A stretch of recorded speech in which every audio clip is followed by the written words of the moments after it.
Nothing exposes the gaps in postpartum weight loss advice like bounce back culture. The pressure hits immediately, the support disappears overnight, and somehow you're expected to have it all figured out on your own. This is Nourished Mamas, the postpartum weight loss podcast, and I'm Mallory, a registered dietitian, weight loss coach, and mom who knows how disorienting this season can feel. Postpartum brings a whole new set of challenges no one prepares you for. The cravings that hit out of nowhere, the mom brain that makes everything take twice as long, the afternoons that feel impossible to push through, and the pressure to bounce back when you're just trying to get through the day. Here, we talk honestly about what's going on behind all of that, in a way that actually makes sense, and I'll walk you through simple, realistic changes that help you feel more steady, more energized, and more confident in your body again. No extremes, no shame, and no complicated systems that you'll want to abandon within the next 2 days. Just practical support that fits into your mom life, the messy, loud, beautiful, exhausting version, not Pinterest version. If you're ready to understand what your body is doing and finally have a plan that works in this season, let's get started.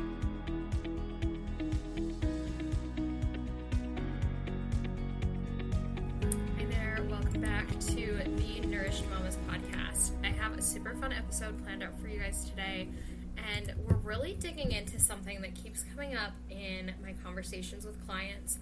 And I hear it all the time. It's come up this morning, it came up yesterday, and it's all about how women are telling me that they just feel like they have no willpower at night and they just don't feel disciplined. They'll sit down and as soon as they have a moment to breathe, they start snacking. And I totally understand how this feels because it's something that I struggled with, especially early postpartum. And I have to catch myself occasionally to make sure that it doesn't happen. So essentially, one of the women I was working with this week, we've been working together for a couple months, and this was something that she came to me with to start out with. And so what we did is really look at how she's dealing with her day.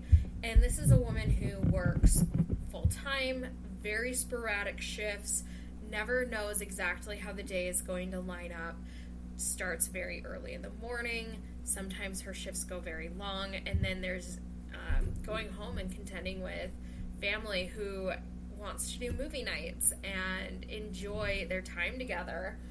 And then this morning it was someone who is a mom of two, a little toddler, newborn, a couple months old, and every time she gets a break, if her kids are napping, when her husband comes home, she's feeling like she just snacks the whole time and doesn't know how to control it. So I'm going to share with you guys a little bit about how we've dealt with this for my clients that I've worked with for a while, as well as what we dug into today with this mom who is dealing with it. Because I feel like when you are dealing with a willpower issue and you feel like you can't control yourself around foods, you feel like you have such a sweet tooth and you can't get a handle on it, it's not the sweets and it's not the willpower. There's something else going on, and it's a consistent pattern that we can pinpoint very easily. And I work very closely with my clients to make sure that we can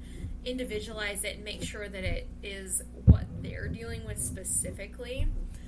But essentially, the same thing is coming up, whether they are skipping meals, delaying meals, eating super light earlier in the day, and then having no structure. These are things that come up consistently. So maybe you're a mom who you're trying to get everyone else off to school, you have multiple young kids who you're making sure are fed, you're feeding the dogs, getting them out for like a walk in the morning, making sure they're taken care of. It's kind of what my morning looks like. Is I'll usually wake up.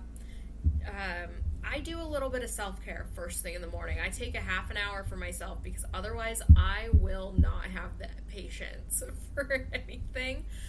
And I also won't get back to the things I need to make sure that I do, like taking my vitamins, brushing my teeth, doing my makeup. It just won't happen if I don't do it first thing.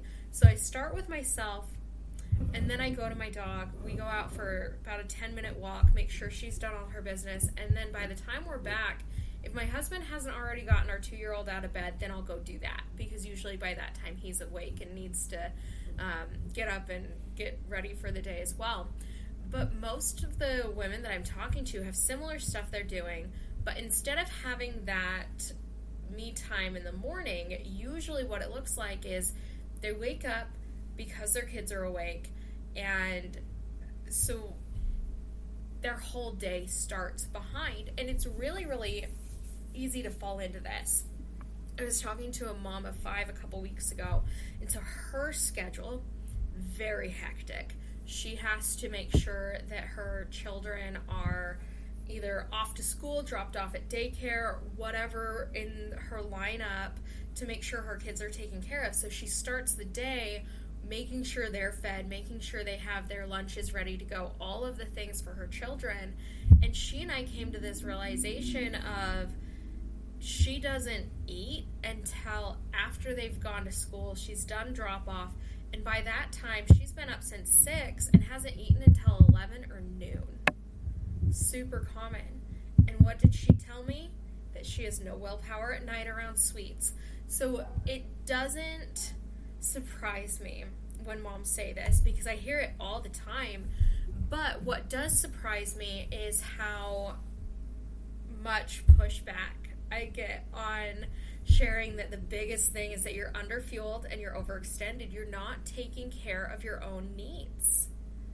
You are taking care of everyone else, making sure that their needs are met, they're fed, they have balanced meals. But what about you?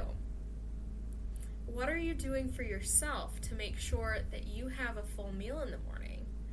Are you giving your kids all of the fruit? Are you making sure that they have protein? Are you making sure they have things that have color and variety, but then you eat a snack out of the pantry standing there with no energy?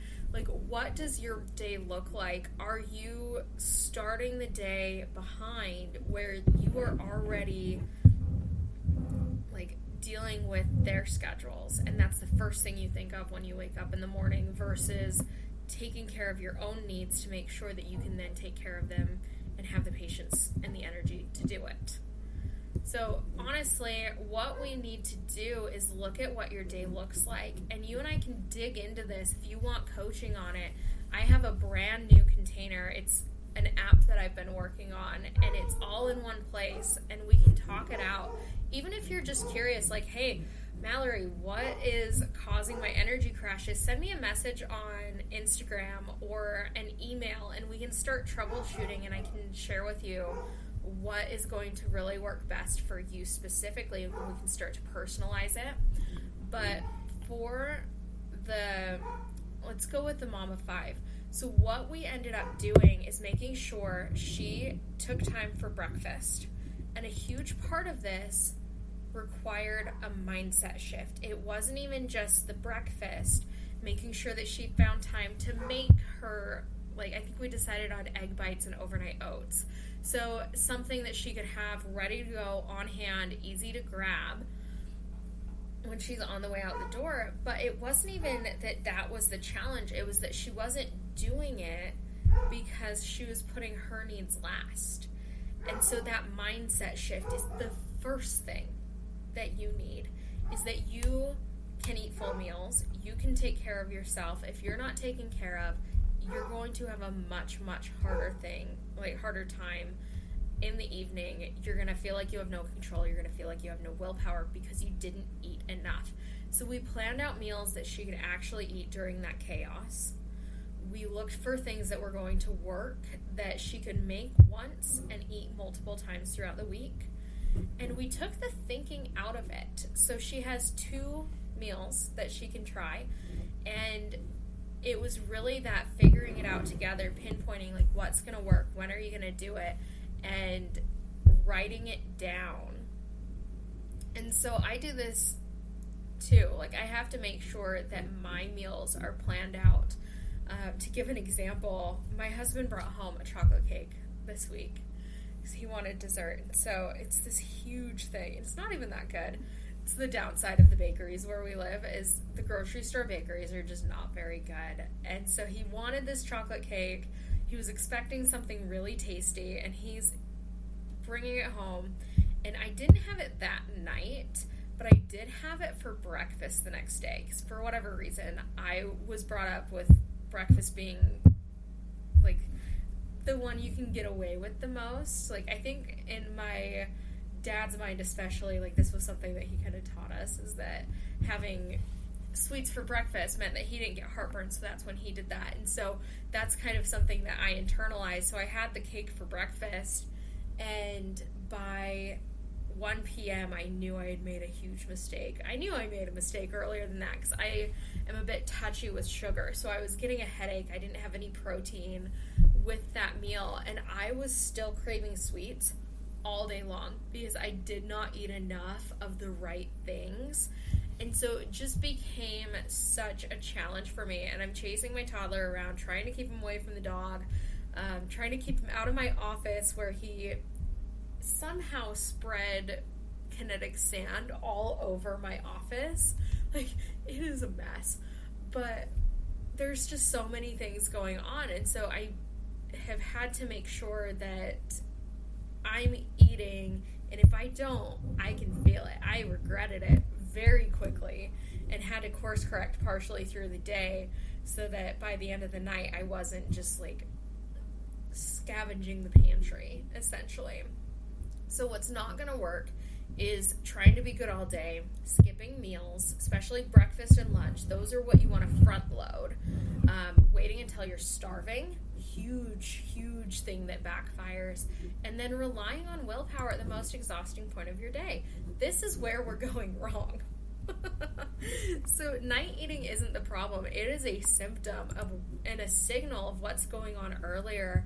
So figuring out how to support your body earlier on in the day is going to give you that quiet at night that gives you a chance to stop having food feel like it's controlling you.